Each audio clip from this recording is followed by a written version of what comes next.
السلام علیکم ورحمۃ اللہ وبرکاتہ۔ ناظرین، جیسا کہ آپ کے علم میں ہے کہ روزانہ ایک سپارے کا جو ہے وہ خلاصہ بیان کیا جاتا ہے۔ الحمدللہ ہمارے 5 سپارے ہو چکے ہیں۔ آج چھٹا سپارہ لا یحب اللہ الجہر سے سٹارٹ ہو رہا ہے، اور اللہ تعالیٰ اس میں سب سے پہلے مسلمانوں کے اختیار دے رہے ہیں، کیونکہ غیر مسلم جو ہے وہ مسلمانوں کو بہت زیادہ جو ہے تنگ کرتے تھے، زبانی جو ہے وہ نشتر جو ہے وہ لگاتے تھے۔ تو اللہ تعالیٰ نے ارشاد فرمایا کہ اگر اب تم ان سے بدلہ لے لو اور انہی کے قول کو، یعنی ان کا جو قول ہے، اگر اس کے رپلائی میں، اس کے جواب میں اگر آپ ان کو کوئی جواب دے دو تو اس میں آپ کے اوپر گناہ نہیں ہوگا۔ جس طرح ایک اور جگہ بھی اللہ تعالیٰ ارشاد فرماتا ہے کہ وَإِنْ عَاقَبْتُمْ فَعَاقِبُوا بِمِثْلِ مَا عُوقِبْتُمْ بِهِ، کہ تم جو ہے، جو تمہارے ساتھ برا جو ہے کر رہا ہے، تو تم بھی اس کے ساتھ یعنی ویسا ہی اس کے مثل جو ہے برا کر سکتے ہو، یعنی اس کا تمہیں اختیار ہے۔ ایک اور جگہ جیسے اللہ تعالیٰ ارشاد فرما رہا ہے وَجَزَاءُ سَيِّئَةٍ سَيِّئَةٌ بِمِثْلِهَا، فرمایا کہ جو تمہارے ساتھ برائی کر رہا ہے تم اسی کے مثل برائی اس کے ساتھ کر سکتے ہو۔ ہاں، اللہ پاک نے آگے فرمایا فَمَنْ عَفَا وَأَصْلَحَ فَأَجْرُهُ عَلَى اللَّهِ، اگر تم اس کو معاف کر دو گے، وَأَصْلَحَ، اور اصلاح کی فکر کرو گے، فَأَجْرُهُ عَلَى اللَّهِ، تو اللہ تعالیٰ کیا تمہارا اجر جو ہے محفوظ ہوگا۔ تو بتانے کا مطلب یہ ہے کہ اللہ تعالیٰ نے اختیار دیا کہ برائی کا بدلہ برائی سے لے سکتے ہو، اس کے اندر پھر کوئی حرج کی بات نہیں ہوگی، بلکہ گناہ اسی کو ملے گا جس نے برائی کی ہوگی۔ پہلا حکم تو یہ ہو گیا۔ دوسرا پھر اللہ تعالیٰ نے حضرت عیسیٰ سے متعلق فرمایا، جیسا کہ ان کا عقیدہ تھا کہ ہم نے جو ہے وہ حضرت عیسیٰ علیہ السلام کو جو ہے وہ پھانسی دے دی ہے، یعنی جس طرح یہودی کہتے تھے، اور پھر اسی کو صلیب کے نشان کو لے کر جو ہے وہ آج تک بحث ہے کہ جی حضرت عیسیٰ علیہ السلام دنیا سے چلے گئے، کوئی کہہ رہا ہے قتل ہو گئے۔ تو اللہ تعالیٰ نے اس کی تردید کی اور فرمایا کہ وما قتلوہ وما صلبوہ ولکن شبہ لہم،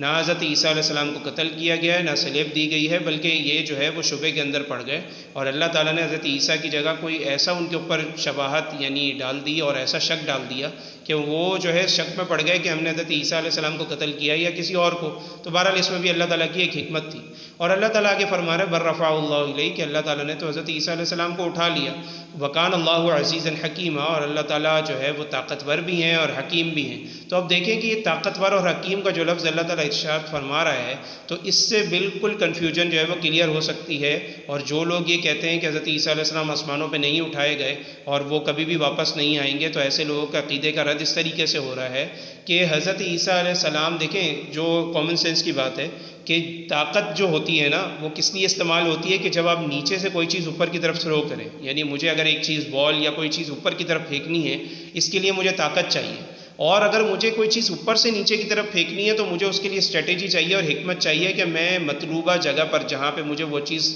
پھینکنی ہے، مجھے اس جگہ کا پتہ ہو، اندازہ ہو، اور وہ چیز بالکل اسی جگہ پر جا کر گرے۔ تو حضرت عیسیٰ علیہ السلام، اللہ تعالیٰ کہہ رہے ہیں میں طاقتور ہوں۔ کیوں طاقتور ہوں؟ کیونکہ میں نے نیچے سے اوپر جو ہے حضرت عیسیٰ علیہ السلام کو اٹھا لیا، یہ طاقت ہے۔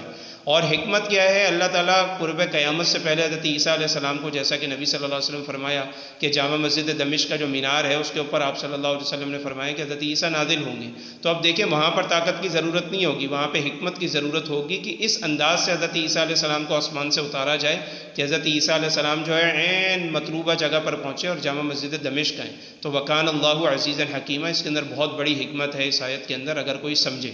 اس کے بعد اللہ تعالیٰ ارشاد فرما رہا ہے، ان لوگوں کا رد کر رہا ہے جو حضرت عیسیٰ علیہ السلام، حضرت مریم اور اللہ تعالیٰ ان تینوں کو خدا مانتے ہیں۔ تو اللہ تعالیٰ کہہ رہا ہے ولا تقولوا ثلاثہ، کہ 3 خدا نہیں ہیں بلکہ ایک ہی خدا ہے، انما اللہ الہ واحد۔ پھر اللہ تعالیٰ آگے فرما رہا ہے کہ یہ جو حضرت عیسیٰ علیہ السلام ہیں یہ اللہ تعالیٰ کی قدرت کاملہ سے پیدا ہوئے ہیں بغیر شوہر کے، یعنی حضرت مریم کی جو ہے کوئی شوہر نہیں تھے، تو یہ قدرت کاملہ ہے جو اللہ تعالیٰ کی اس سے پیدا ہوئے ہیں۔ تو یہاں پر اس صورت کا اختتام ہوتا ہے۔ آگے سورۃ المائدہ شروع ہو رہی ہے، یہ بڑی مبارک صورت ہے اور یہ مدنی صورت ہے، ہجرت کے بعد نازل ہوئی۔ اس کا کچھ حصہ جو ہے وہ حدیبیہ کے موقع پہ نازل ہوا، کچھ فتح مکہ کے موقع پہ نازل ہوا، اور اسی طریقے سے کچھ حصہ جو ہے وہ حجۃ الوداع کے موقع پہ نازل ہوا۔ اس کے اندر ایک آیت ہے الیوم اکملت لکم دینکم واتممت علیکم نعمتی ورضیت لکم الاسلام دینا، اور اس میں مفسرین نے فرمایا، اس پہ اتفاق ہی ہے تقریباً، کہ یہ جو آیت ہے یہ سب سے آخری آیت ہے احکامات کے حوالے سے، اس کے بعد کوئی آیت احکامات کے حوالے سے نازل نہیں ہوئی، اور اللہ تعالیٰ صحابہ کو اس کے اندر یہ کہہ رہا ہے کہ تمہارا دین تمہارے لیے مکمل کر دیا ہے، یعنی اللہ تعالیٰ صحابہ کو دین والا کہہ رہا ہے اور کہہ رہا ہے یہ تمہارا دین ہے جو تمہارے لیے آج مکمل کر دیا ہے۔ اس میں بہت بڑی حکمت ہے کہ صحابہ کا دین تھا، جو صحابہ کو مانے گا وہی دین پر قائم رہے گا۔ بہرحال تو اللہ تعالیٰ اس کی ابتدا فرما رہا ہے کانٹریکٹ سے، یعنی اگر آپ کسی سے کانٹریکٹ کر رہے ہو، کوئی عقود کر رہے ہو، تو اللہ تعالیٰ کہہ رہا ہے پھر اوفوا بالعقود، اس کا آپ وفا کرو، عہد جو ہے اس کو وفا کرو، اور زبان دی ہے اس کو پورا کرو، کوئی کانٹریکٹ سائن کیا تو اس کو پورا کرو، کوئی معاہدہ طے کیا تو اس کو پورا کرو۔ پھر اللہ تعالیٰ آگے فرما رہا ہے کہ حرام چیزیں کون کون سی ہیں، ظاہر ہے فرمایا کہ جو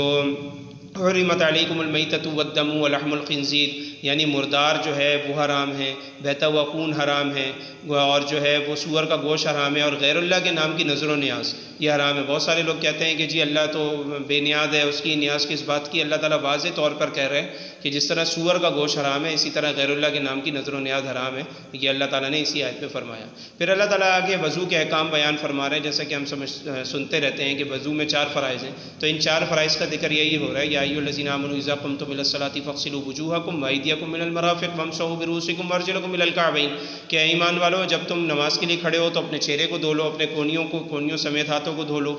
سر کا مسح کر لو، اور اپنے پاؤں جو ہے وہ ٹخنوں سمیت دھو لو۔ اور پھر اللہ تعالیٰ آگے کہہ رہا ہے کہ اگر ایک شخص جو ہے وہ حاجت کے لیے جا رہا ہے، یا اس کو وضو کی ضرورت ہے، یا وہ اس نے اپنی وائف سے جو ہے وہ ریلیشن قائم کیا اور پانی نہیں ہے، تو فرمایا کہ مٹی پاک ہے تم اس سے تیمم کر لیا کرو، تو یہاں سے تیمم کا تذکرہ بھی شروع ہوگا اور اس کے احکامات بھی بیان ہوئے۔ پھر اللہ تعالیٰ آگے فرما رہا ہے کہ تم اعتدال سے کام لو اور تم ہر حالت میں جو ہے وہ انصاف کو قائم کرو، اعدلوا هو اقرب للتقوی۔ پھر اللہ تعالیٰ اسی جو ہے یعنی صورت کے اندر عبادات کے بارے میں تذکرہ فرما رہے ہیں، حج کے بارے میں، نماز کے بارے میں، کہ آپ ان سب چیزوں کو ادا کرو۔ پھر اس کے بعد اللہ تعالیٰ آگے جو ہے وہ حابیل اور قابیل کا تذکرہ فرما رہے ہیں۔ حضرت آدم کے 2 بیٹے تھے، قانون کیا تھا کہ جو یعنی حضرت حوا جو ہے ان سے 2 بیٹے یعنی 2 اولاد پیدا ہوتی تھی، جڑوا، یعنی بیٹا اور بیٹی، اور یہ جو دونوں ایک ساتھ پیدا ہوتے تھے یہ بہن بھائی ہوتے تھے، اور جو پھر اگلے دن یا کسی اور دن جو لڑکا اور لڑکی پیدا ہوتے تھے وہ تو آپس میں بہن بھائی ہوتے تھے، لیکن یہ پہلے والے دن کے یہ بہن بھائی نہیں ہوتے تھے بلکہ ان سے نکاح حلال ہوتا تھا۔ تو قابیل کے ساتھ جو عورت پیدا ہوئی وہ قابیل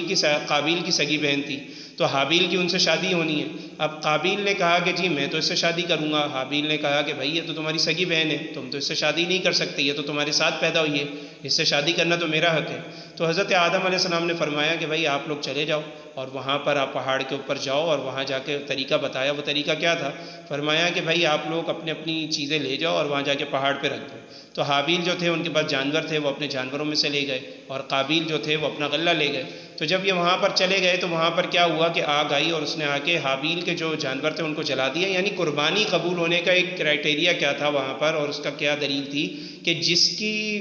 یعنی آگ آئے گی آسمان سے اور وہ جس کی مال کو جلا دے اس کی قربانی قبول ہو گئی، اور اللہ تعالیٰ کی طرف سے وہی حق پر ہے۔ تو حابیل نے جب قابیل نے دیکھ لیا کہ یہ معاملہ ہوا، اللہ کی طرف سے بھی یہ حق پر ہے، تو اس میں پھر حسد کی آ گئی۔ اس نے کہا بھائی شادی تو میں کروں گا ورنہ میں تمہیں قتل کروں گا۔ اب دیکھیں شریعت میں اجازت ہے اپنا مقابلہ کرتے ہوئے آپ کسی کو قتل کر سکتے ہیں، لیکن حابیل نے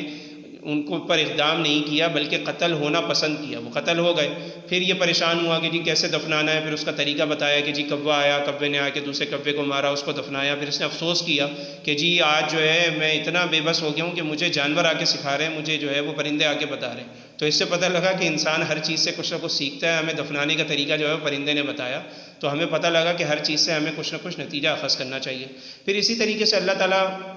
آگے جو ہے یہودیوں کی جہاں پر بری عادات بیان کر رہا ہے، تو وہاں پہ یہ بھی بیان فرما رہا ہے کہ حضرت موسیٰ نے ان کو بولا کہ بھی جہاد کے لیے چل رہے ہیں، تو انہوں نے 2 ٹوک طریقے سے یعنی ٹکے کا جواب دے دیا نبی وقت کو، اور فرمایا کہ اذهب انت وربک فقاتلا انا هاهنا قاعدون، آپ جائیں، آپ کا رب جاؤ، آپ دونوں جا کے لڑو، بھائی ہم تو نہیں جا رہے۔ تو اتنی بدتمیزی والا جواب دیا انہوں نے، اور یہ یہودیوں کے اوپر بہت پھر اس کے اوپر عذاب بھی نازل ہوا، دوسرے جیسی ہمیں سپاروں کے اندر پتہ لگتا ہے، صورتوں میں پتہ لگتا ہے۔ تو بہرحال یہ ان کی ایک بدخصلتی جو ہے وہ اللہ تعالیٰ نے بیان فرمائی۔ پھر اللہ تعالیٰ نے اسی میں یہ بھی فرمایا کہ جو ہے ایک نفس کو بچانا، جان کو بچانا، پوری انسانیت کو بچانا ہے، اور ایک کو بے گناہ قتل کرنا، پوری انسانیت کو بے گناہ قتل کرنا ہے۔ پھر اللہ تعالیٰ اس میں یہ بھی فرما رہا ہے کہ بھئی آنکھ کا بدلہ آنکھ ہے، کان کا بدلہ کان ہے، ناک کا بدلہ ناک ہے، اور والسن بالسن، اور دانت کا بدلہ دانت ہے، اور یعنی والجروح قصاص، یعنی آپ کوئی بھی کسی کو زخم لگاؤ تو اس کا پھر زخم کا بدلہ زخم ہے، اور یعنی ان النفس بالنفس، جان کا بدلہ جان ہے۔ تو یہ سب چیزیں ہمیں بھی قرآن مجید نے مینشن کی۔ پھر اللہ تعالیٰ نے ڈاکو کے احکام بیان فرمائے کہ ایک شخص ہے وہ ڈاکہ ڈال رہا ہے، اور صرف اس نے ڈاکہ ڈالا ہے، تو فرمایا کہ اگر ڈاکہ ڈالا اور ڈاکہ ڈالنے کے بعد اس نے قتل بھی کر دیا، تو فرمایا کہ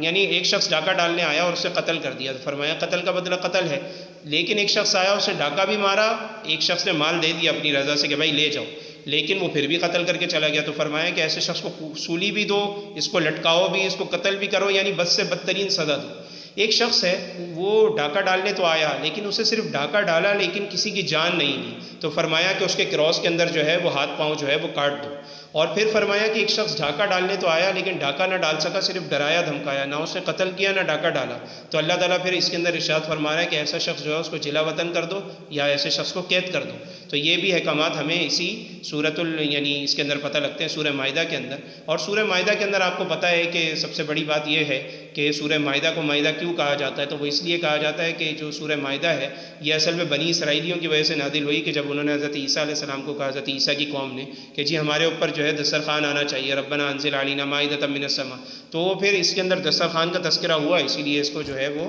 یعنی حضرت عیسیٰ کی برکت سے ان کے اوپر دسترخوان اترا اور انہوں نے اس کو کھایا اور لطف اندوز ہوئے، تو یہ بھی اس کے اندر ہمیں تذکرہ ملتا ہے۔ پھر اسی طریقے سے اللہ تعالیٰ اس کے اندر جو ہے وہ سورۃ المائدہ میں اور بھی مختلف جو ہے وہ احکامات بیان فرما رہے ہیں، اور آخر میں اللہ تعالیٰ یہ ارشاد فرما رہے ہیں اس پارے کے آخر میں کہ آپ یہود و نصارہ کو جو ہے اپنا دوست نہ بناؤ اور ان سے بالکل بچ کے رہو، کیونکہ اگر آپ ان کے ساتھ رہو گے تو آپ کے اندر ارتداد کا جو ہے فتنہ بڑھ جائے گا، اور اللہ تعالیٰ فرما رہا ہے کہ آپ کو مرتد نہیں ہونا، آپ کو اسلام کو نہیں چھوڑنا، آپ کو اسلام کے اوپر رہنا ہے۔ پھر اللہ تعالیٰ آخر میں اپنی طاعت کا تذکرہ کر رہے ہیں، اور اس